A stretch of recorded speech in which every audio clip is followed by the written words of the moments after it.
Welcome back to the channel. I've had a fucking terrible headache all day, so the vibe just may not be there. But thank you for tuning in, the few of you that elect to be here. Obviously, I care much more about YouTube than any other social platform right now. So thank you for watching. This one was inspired by just the comment section in TikTok specifically, because you get this comment quite a bit, and I just want to touch on it. I've rescued 5 dogs, and then they go on to say, "Oh, I've rescued 5 more from reactivity." Like, what the fuck does that second part even mean? I'm not really even sure like what that second part means. But this is coming from I know this type well, okay? Because guess what? I started off in dog rescue, and I was about as emotional and uneducated. But see, the thing is, I actually thought I knew some shit. Now, just because you have a heart for dogs, okay, just because you've rescued 5 dogs, in which case they didn't probably rescue any of the 5. If you go down to the shelter where they're already safe, taken care of, fed, that's to me not rescuing. Oh, but they were on death row. No, they weren't. No, they weren't. Those dogs were like completely friendly with everybody, and they were going to be adopted anyway.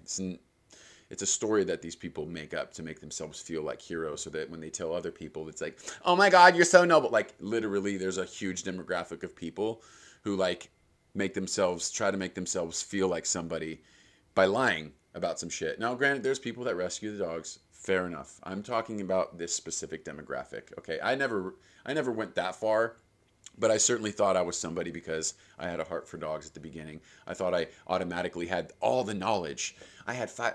I had 5 rescue dogs this week.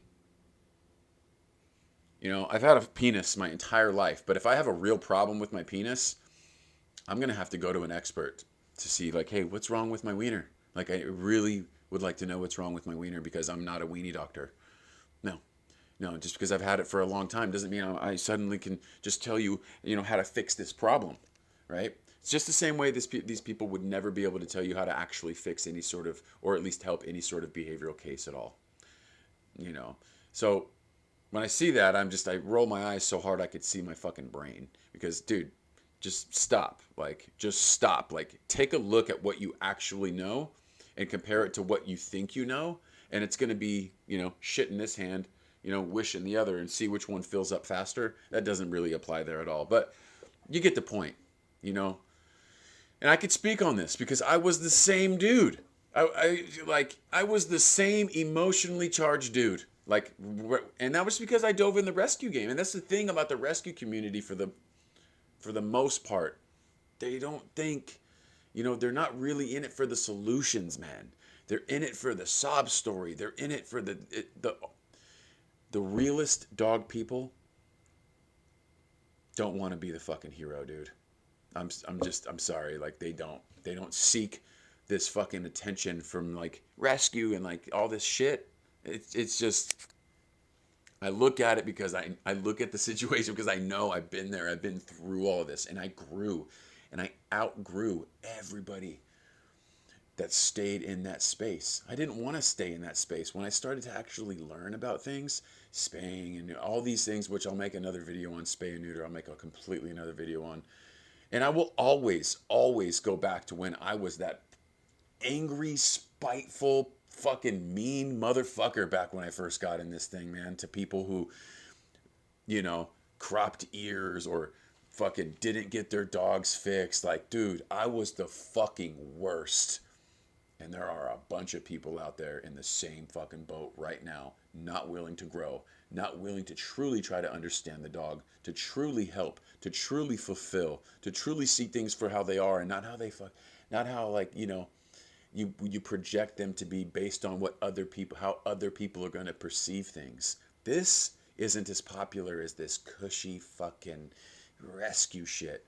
I have lost so many people, but I was willing to do that because I am about the truth. I am not about some fabricated fucking fantasy land that these folks live in. Sorry, I grew, and so they left. And I lost every bit of following that I had. You guys see I have 50,000 followers on Instagram? Dude, I had like 57,000 followers 3 years ago. I have 53,000 followers today. You do the math. Read between the lines. Captain Chad Gab, subscribe to the channel if you feel like you learned something. No, wait. Before I go, I think it's amazing that people have a heart for dogs. I think it's truly remarkable. I think because I have a heart for dogs as well. But when people go and they hide under the guise of this good cause to try to make themselves feel, I loathe that because it's not about you. Let that sink in. Subscribe to the channel. Later.